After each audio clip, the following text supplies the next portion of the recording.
Assalamu alaikum dear students, I am Anjum Shafiq, your biology teacher for grade 11, and today I am going to discuss peristalsis. So let's move to the whiteboard. So dear students, peristalsis.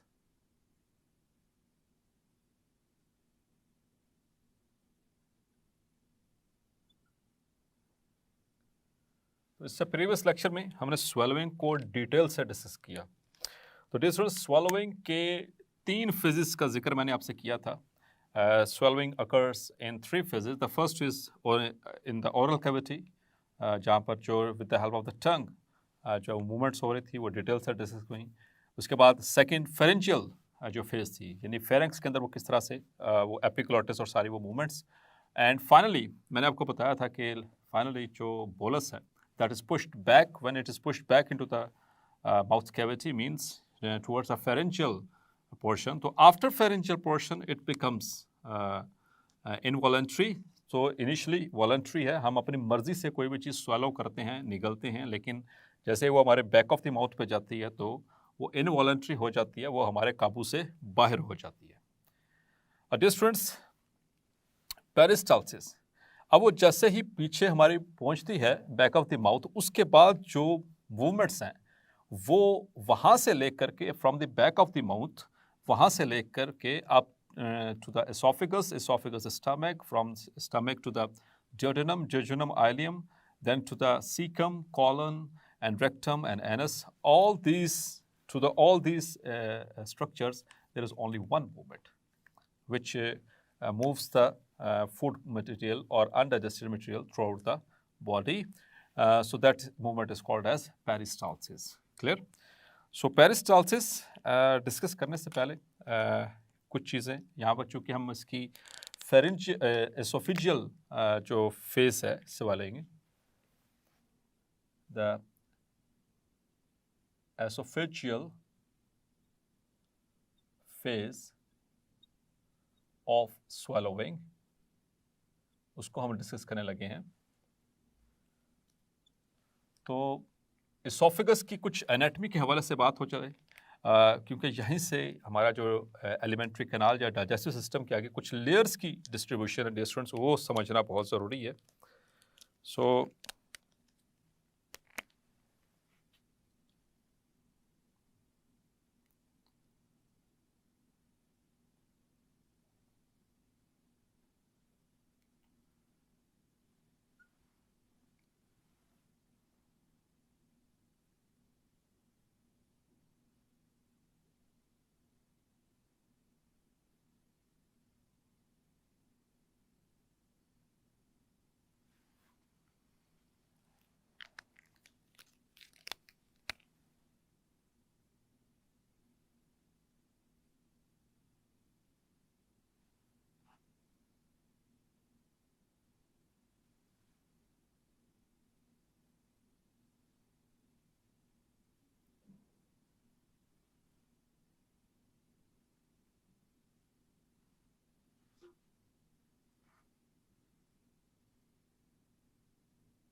over here,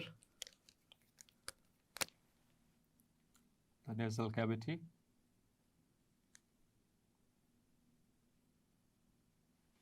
and this one is the oral cavity.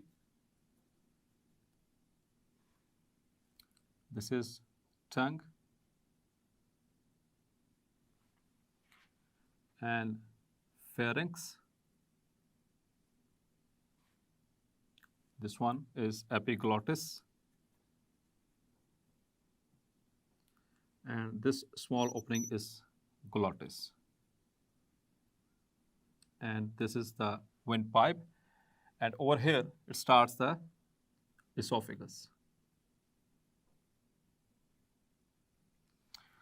तो dear students, यहाँ से oesophagus से start करके अगर यहाँ से हम cross section देखें एसोफेगस का, so from esophagus up to anus, the digestive tract of human beings, the alimentary canal of human beings, or our digestive system or our gut is made up of some three major layers.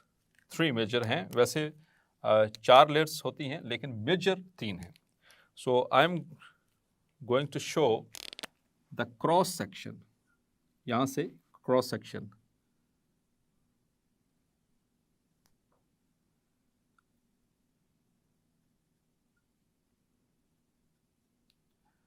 Dear students, hopefully आपको पता होगा, नहीं तो मैं आप just एक revise करता चलूँ. What is cross section and what is longitudinal section, क्योंकि आगे ये काफ़ी दफ़ा टर्म्स इस्तेमाल होती हैं इन मेडिकल टर्मिनोलॉजीज. तो let's suppose this is oesophagus.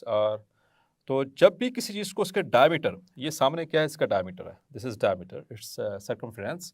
जब भी किसी भी स्ट्रक्चर को उसके डायमीटर के अलोंग कट किया जाएगा, like this is the diameter, इसको मैंने यहाँ से काटा इस तरह से. अब मैं सामने से जो कुछ देखूंगा, इसके ये वाला सारा, ये डायमीटर के अलोंग मैंने इसको कट किया, this is called as cross section. और एक तरीका ये होता है कि इसको मैं इसी तरह से यहाँ से रख कर काटूँ, इसको दो पीसेस में कन्वर्ट कर दूँ, तो ये लॉन्गिट्यूडनल सेक्शन कहलाएगा. So I am talking about the cross section. So this is oesophagus, इसको मैंने यहाँ से कट किया और अब मैं इसको सामने से आपके इसका क्रॉस सेक्शन दिखा रहा हूँ. इसोफेगस का समझ आ जाएगा. तो through out the digestive track हमारे यही लेयर्स हैं जो कि मौजूद हैं हमारे डाइजेस्टिव सिस्टम के अंदर.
So you need to draw this diagram. आपको समझ भी आनी चाहिए और आपको ड्रॉ करने भी आनी चाहिए in order to make your concepts clear.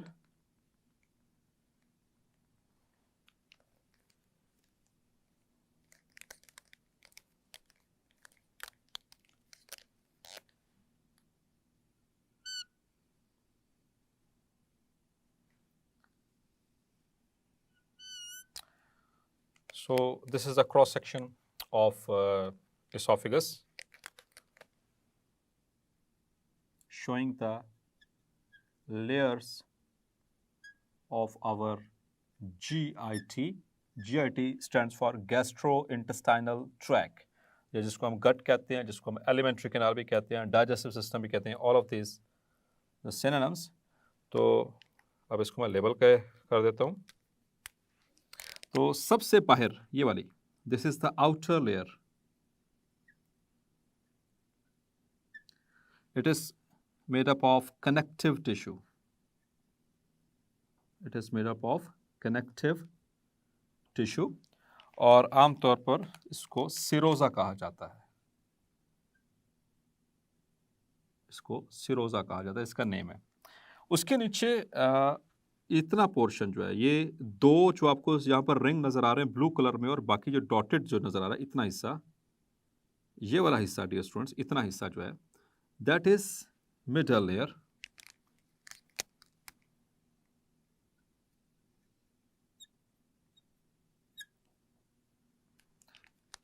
ये बेसिकली मस्कुलर लेयर है. That is muscular layer. Muscular layer. और यहाँ पर दो तरह के मसल्स हैं. और कौन से muscle? Smooth muscles. It consist of smooth muscles and you know already that the smooth muscles, they are involuntary. Clear?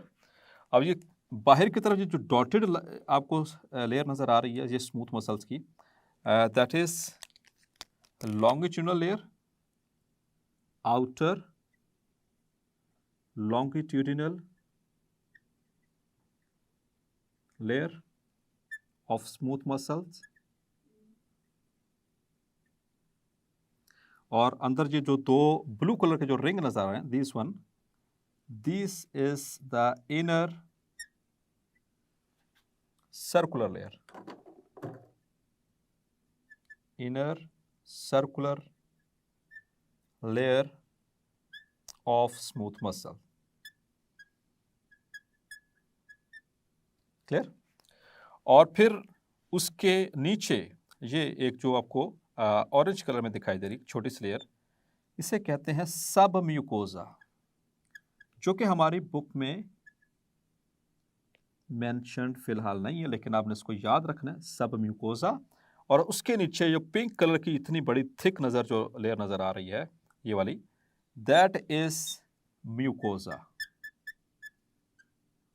Mucosa, उसके नीचे बिलो मींस ये सारी म्यूकोजा, उसके नीचे सब म्यूकोजा, उसके नीचे मिडल लेयर। अच्छा, याद रखना आपने म्यूकोजा के हवाले से, that is the inner layer, the inner most layer. Clear?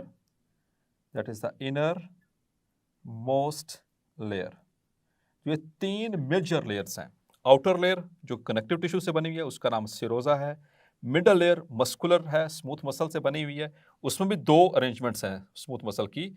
बाहर वाली साइड पे जो मसल्स हैं आउटर सरफेस की तरफ, they are longitudinal, while inner से जो उसकी साइड है, it consist of circular muscles, inner circular and outer longitudinal.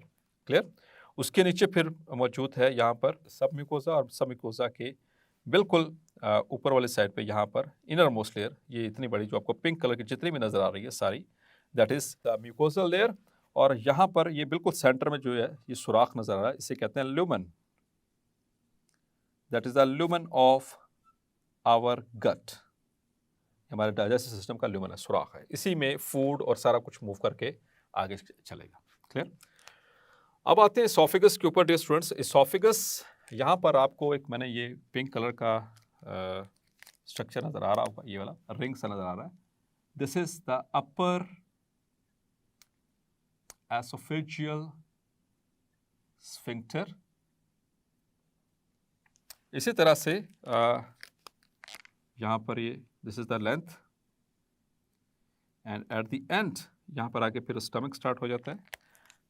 इसके एंड के ऊपर भी इसोफेगस के यहाँ पर एक रिंग है मसल्स का, that is called as lower esophageal sphincter, or it is also called as cardiac sphincter. Clear? और स्टूडेंट्स याद रखने इसके हवाले से, इसकी जो लेंथ होती है approximately in an adult the length of the esophagus, it is approximately 25 centimeters in an adult, approximately. Clear? यानी कि 10 इंच के करीब करीब इसकी लेंथ होती है एक एडल्ट के अंदर, और it is present with in the chest cavity. Clear? Heart और लंग्स के यहाँ पर मौजूद है चेस्ट कैविटी के अंदर, और इस यहीं से ये सेंटर से पास करे चेस्ट कैविटी में। The oesophagus is just a transport pipe. Clear? So what is now peristalsis? So this is the involuntary peristalsis is the involuntary characteristic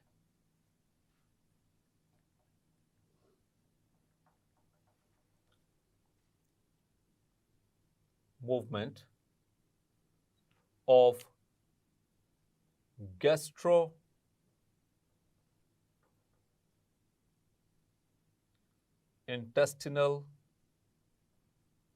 tract, which is abbreviated as GIT, or we say it as gut, or it is also called as alimentary canal.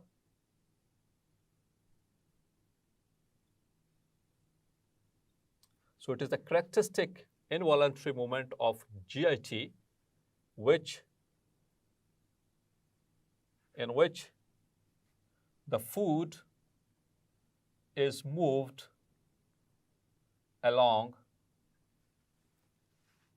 the canal or cavity of digestive system.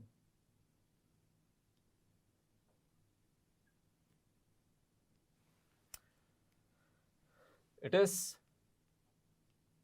in the form of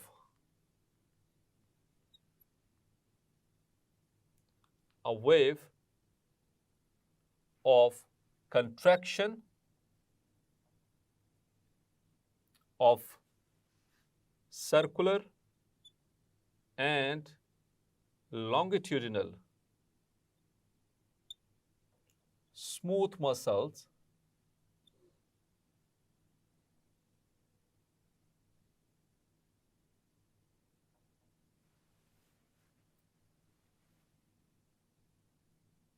followed by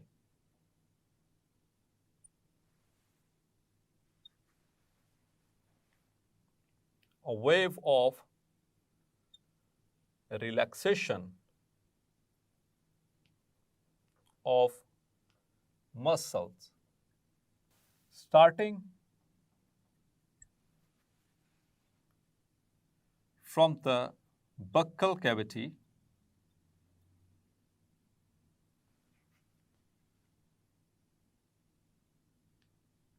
to esophagus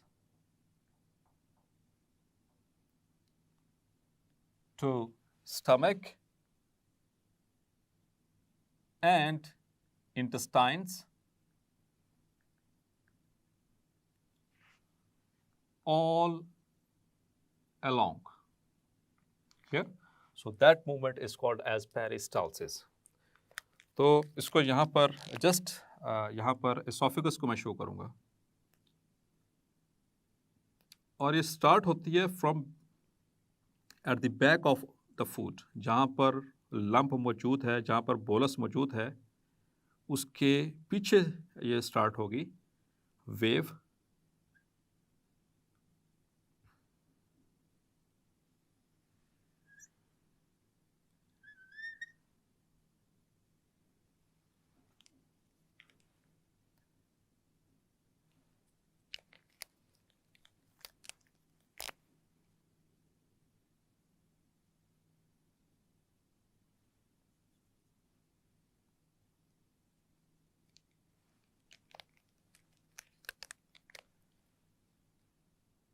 So this is a wave like pattern. You can see यहाँ पर ये bolus मौजूद है, this is bolus, और इसके इस and के ऊपर, इस एंड पे बिहाइंड द फूड, जहाँ पर वो बोलस मौजूद है, उसके पीछे वाली साइड से यहाँ पर जो सर्कुलर और लॉन्गिट्यूडल मसल्स हैं, there is contraction of muscles, यहाँ पर इसके पीछे कॉन्ट्रैक्शन हो रही है, जबकि जहाँ पर ये फूड मौजूद है, इस पॉइंट के ऊपर द मसल्स आर रिलैक्स्ड। तो इससे क्या होगा, इसके पीछे जब प्रेशर पड़ेगा उसके बिहाइंड द फूड, तो ये आगे स्लिप कर आगे स्क्वीज करके उससे आगे मूव करेगा। फिर इसके पीछे यहाँ पर फिर फोर्स ऑफ कंट्रैक्शन लगेगी, यहाँ पर रिलैक्सेशन, फिर यहाँ पर contraction, relaxation, so it becomes a wave like pattern. तो यहाँ पर देख सकते हैं वेव लाइक, यहाँ पर contraction relaxation, contraction relaxation, contraction relaxation. So this wave like pattern through which the food moves down to the GIT, this is termed as peristalsis. This is peristalsis. और ये स्टूडेंट्स ये भी ज़हन में रखिएगा, बाज़ औक़ात occasionally sometimes it happens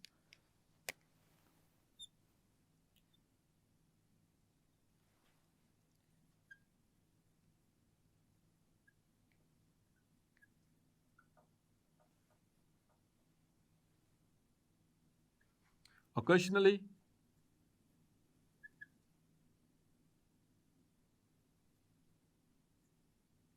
the peristalsis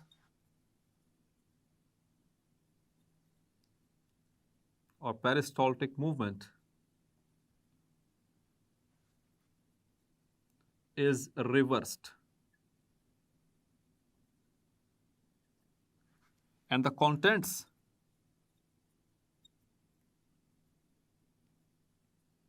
of food move back from intestine to stomach and sometimes through the mouth, which is called as vomiting. It is termed as anti-peristalsis. Anti means against peristalsis. Against peristalsis means कि reverse fashion में अब यहाँ से reverse हो रहा है, reverse peristalsis होगी उसी तरह से वेव ऑफ कॉन्ट्रैक्शन रिलैक्सेशन, लेकिन उसमें जो फूड की डायरेक्शन है वो कहाँ पर होगी, टुवर्ड्स अपर साइड। तो स्टमक से इसोफिगस से फिर वो माउथ, इस तरह करके वो वॉमिट भी हो सकता है। सो दिस इज एंटी पेरिस्टाल्सिस, लेकिन ये ओकेजनल है, ये कभी कभार हो सकता है। क्लियर। इसी तरह से डियर स्टूडेंट्स एक और चीज़ यहाँ पर आपने याद रखनी है, that is hunger pangs. Hunger pangs, आपने कभी नोट किया कि जब आपको बहुत ज़्यादा भूख लगी हो, आपने लास्ट खाना खाए हुए काफ़ी देर हो चुकी हो, तो यहाँ पर मैदे के अंदर यानी हमारे अब्डोमिनल एरिया में एक अनइजीनेस की एक स्ट्रॉन्ग सेंसेशन आती है, जिसे हम कहते हैं ना बहुत शदीद भूख, चूहे दौड़ रहे पेट में, वो एक अनइजीनेस की जो फीलिंग सी जो आती है, that is called as hunger pang in medical terminology. So after 12 to 24 hours of meal, due to low blood glucose level,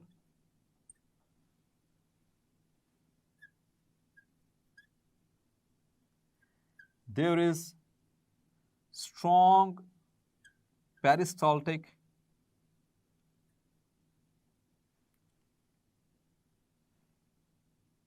movement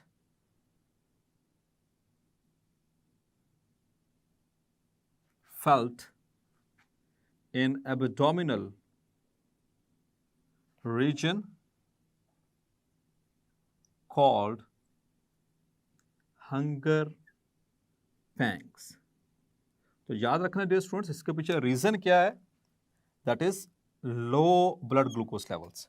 तो आपको खाए हुए 12 घंटे से 24 घंटे हो चुके हैं, आप फास्टिंग पे हैं या फिर किसी भी वजह से आपने खाना नहीं खा पाए, तो उसमें यहाँ पर जो पेट में चूहे दौड़ रहे हैं वो वाली सिचुएशन हो, तो that is called as hunger pangs. और डियर स्टूडेंट्स याद रखिएगा, ये जो सी फूड की जो डाउनवर्ड मूवमेंट है, पेरिस्टाल्टिक मूवमेंट, इसको ग्रेविटी भी असिस्ट करती है और वो काफ़ी हद तक इसको सपोर्ट करती है मूविंग डाउन।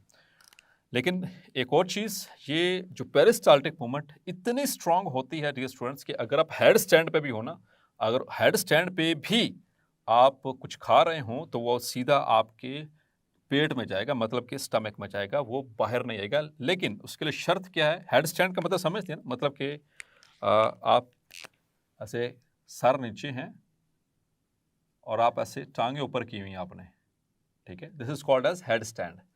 तो बिल्कुल उल्टे लटक रहे हो, नीचे सर रख के, इसे हेड स्टैंड का, सर के बल पे आप खड़े हो।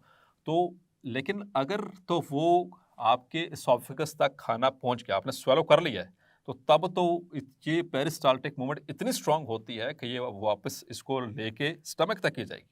लेकिन अगर आप उसको स्वेलो नहीं कर पाए, मतलब उसका इनवॉलंटरी जो पोर्शन था डाइजेस्टिव पेरिस्टाल्सिस का, वो स्वेलोइंग का वो स्टार्ट नहीं हुआ, तो फिर वो आपके नाक से या आपके मुंह से बाहर आ सकता है। लेकिन आमतौर पर अगर आपने स्वेलो कर लिया उसका इनवॉलंटरी स्वेलिंग स्टार्ट हो चुकी है, इसोफेगस तक पहुंच चुका है, तो अब फिर जो मर्जी हो, आप जितने मर्जी देर लटके रहेंगे, तो ये जो पेरिस्टाल्टिक मूवमेंट इतनी स्ट्रांग होती है कि इसकी वजह से वो स्टमक तक ही पहुंचेगा। सो डियर स्टूडेंट्स, होपफुली आज का लेक्चर भी आपको क्लैरिफाई हो गया होगा। मिलते हैं नेक्स्ट लेक्चर में और डिस्कस करेंगे डाइजेशन इन स्टमक। तब तक अपना ख्याल रखिएगा। अल्लाह हाफिज।